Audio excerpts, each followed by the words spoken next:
आता आपण पाहणार आहोत प्रेमाचा उत्साह या कथेचा 41वा भाग. तर गुरुस्पर्श या आपल्या चॅनलवर पहिल्यांदाच आला असाल तर आपल्या चॅनलला नक्की सबस्क्राईब करा. पहिल्या मजल्यावर आले होते. दोघेही चालत होते. चालताना धैर्यशीलने हलक्याशा आवाजात विचारलं, तर मग आता कुठे जायचं? मला वाटतं की तू शॉपिंगसाठी काही ठरवलं असावं. शिवांगीने लाजत हसत उत्तर दिलं, हो, पण फक्त मीच नाही, तुम्हालाही घ्यायचं आहे. धैर्यशीलने मिश्किल नजरेने तिच्याकडे पाहत विचारलं, असं का? शिवांगी हसत म्हणाली, कारण प्रत्येक वेळी माझ्यासाठीच का? तुम्हीही छान दिसायला हवंय ना. मी नेहमीच छान दिसतो. त्याने केसातून हात फिरवत तिच्याकडे पाहत म्हणाला. तशी ती त्याला बारीक डोळे करून पाहू लागली. तिला असं पाहताना पाहून त्याने भुवया उंचावत तिच्याकडे पाहत, काय अशी का पाहत आहेस? काही नाही, तिने नाहीमध्ये मान डोलावली. पहिले कुठे जायचं? ज्वेलरी शॉप की क्लॉथ शॉप? त्याने विचारलं. त्याने विचारताच तिने पटकन एका कपड्याच्या दुकानाकडे बोर्ड दाखवलं. धैर्यशीलला विचारलं, इथे जाऊयात का? त्याने लगेचच होकार दिला आणि दोघंही त्या शॉपच्या दिशेने गेले. ते दोघेही त्या शॉपच्या आत गेले. शिवांगी एका स्टँडजवळ थांबून पीच मरून आणि निळ्या रंगाच्या कुर्त्याकडे पाहत होती. ती एक एक कपडा हातात धरून धैर्यशीलला विचारत होती, हा कसा आहे किंवा हा जास्त चांगला वाटतोय का? धैर्यशील काही वेळ निशब्दपणे तिला पाहत राहिला आणि शेवटी म्हणाला, सर्वच चांगले दिसत आहेत, पण मला वाटतं की निळा रंग तुला जास्त खुलवेल. शिवांगीने हसत त्याच्या मताला कुर्ता निवडला. अजून घे ना, धैर्यशील म्हणाला. अहो, 3 कुर्ते घेतले की, आणि साडी घ्यायची आहे दिवाळीसाठी. आता मध्येच आपण शॉपिंग केली होती ना. मग काय होतं, घे की अजून. असं कुठे लिहून ठेवलं आहे का पहिले शॉपिंग केली म्हणून आत्ता करायची नाही? तुझा नवरा खूप खूप श्रीमंत आहे, त्यामुळे जास्त पैशाची काळजी करू नकोस. घे तुला जे आवडलं ते. धैर्यशील तिच्याकडे प्रेमळ नजरेने पाहत म्हणाला. अहो पण, शिवांगी बोलत होती की धैर्यशील समोर पाहत म्हणाला, शिव तो बघ समोर वनपीस कसला भारी आहे, घे तो तू. कुठे बाहेर फिरायला गेलो की घाल तू, मला काहीच प्रॉब्लेम नाही. अहो तो किती शॉर्ट आहे, गुडघ्यापर्यंतच आहे. शिवांगीने म्हटले तसा तो तिला घुरून पाहत होता. काय झालं, असे का पाहत आहात? तिने विचारलं. तू असं बोलत आहेस जसं काही तू पहिल्यांदाच घालत आहेस. बारीक डोळे करून तो तिलाच पाहत म्हणाला. तशी ती चपापली. लग्नाआधी तिने बरेच असे शॉर्ट ड्रेस घातले होते. ती इकडे तिकडे पाहू लागली.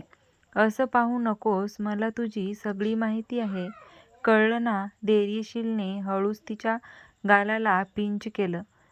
शिवांगी कळवळून त्याच्याकडे पाहत हळूच ओरडली. जास्त जोरात पिंच केलं नाही. Excuse me. धैर्यशीलने एका स्टाफला आवाज दिला. तसा तो स्टाफ त्याच्यासमोर येऊन उभा राहिला आणि म्हणाला, येस सर. हा ब्लॅक वनपीस दाखवता का? त्याने विचारलं. येस सर, या इथे. स्टाफ, शिवांगी इथे ये, त्याने आवाज देताच तीही पटकन त्याच्या बाजूला येऊन थांबली. त्या स्टाफने तो ब्लॅक वनपीस दाखवला. धैर्यशीलने तो ड्रेस लगेच पॅक करायला लावला. दोघेही एकमेकांच्या खूप जवळ होते. नेमकं त्याच वेळी त्या शॉपमध्ये अनायाचीही एंट्री झाली. जशी ती आत आली तसे तिचे लक्ष बरोबर त्या दोघांवर गेले आणि रागाने ती त्या दोघांना पाहू लागली. या शिवांगीच्या तर, हिची इतकी हिंमत कशी झाली माझ्या धैर्यशीलच्या जवळ उभी राहण्याची?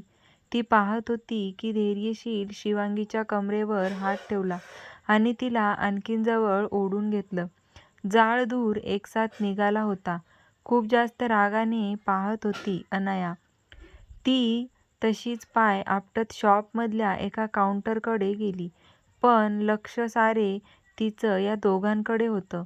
धैर्यशीलने शिवांगीच्या कमरेवर हात ठेवत तिला आणखीन जवळ ओढलं. ते पाहून अनायाचा राग शिगेला पोहोचला.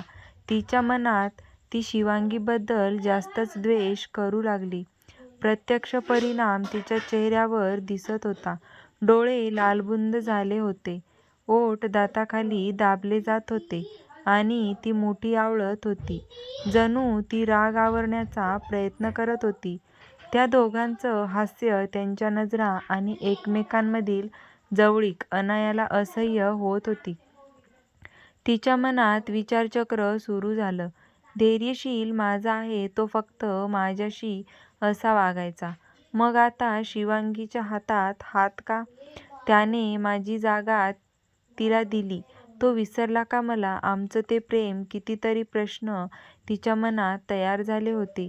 तिची तिरस्कारयुक्त नजर शिवांगीवर होती. असं पाहत होती जसं काही ती आता त्या रागीट नजरेने तिला मारणार होती की काय. तिच्या पायाखालची जणू जमीनच सरकली होती.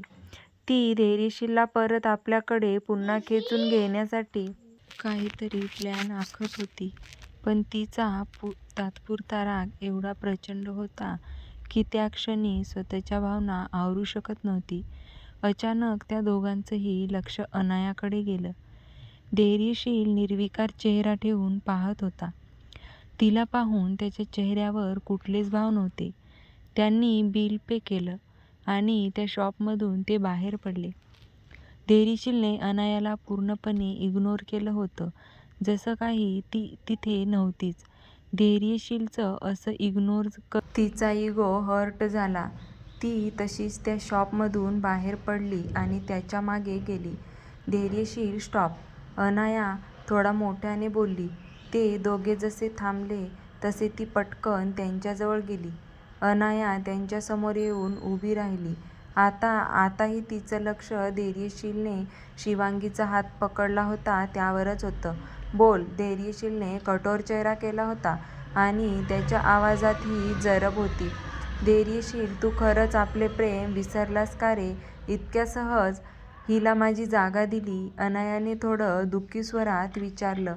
प्रेम? हा हा हा, काय मस्त जोक मारला हा. पण आता मला जोक ऐकण्यात काडीचाही इंटरेस्ट नाहीये. हा जो वेळ आहे ना, शॉपिंग करायचा आहे. मला माझ्या बायकोसाठी अजून भरपूर शॉपिंग करायची आहे. त्यात तू आमचा वेळ वाया घालवत आहेस. धैर्यशील तिच्याकडे एकही नजर न पाहता शिवांगीकडे पाहत म्हणाला. काय बोलतोयस धैर्य? तू असं कसं बोलू शकतो? तू खरंच प्रेम करत नव्हता का? तू असं कसं? हिला शिवांगीकडे बोट दाखवून थोडं चिडक्या आवाजात म्हणाली. शिवांगी नाव हे माझ्या बायकोचं. धैर्यशील बायको या शब्दावर जोर देत म्हणाला. शिवांगी फक्त तिकडे उभी राहून त्या दोघांना पाहत होती. अनायाचं जास्तच निरीक्षण करत होती. तिला पाहतच मनात यांची चॉईस इतकी खराब कशी? हिच्या प्रेमात पडण्याआधी डोळे खराब झाले होते का हे वाक्य बोलायला? आणि धैर्यशील एक नजर तिच्यावर टाकली तशी ती एकदमच घाबरली. मनातच यांना मनातलं ऐकायला गेलं की काय?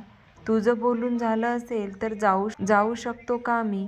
धैर्यशील खोचक पद्धतीने म्हणाला आणि शिवांगीचा हात पकडून पुढे जातच होता की अनाया मागून ओरडली.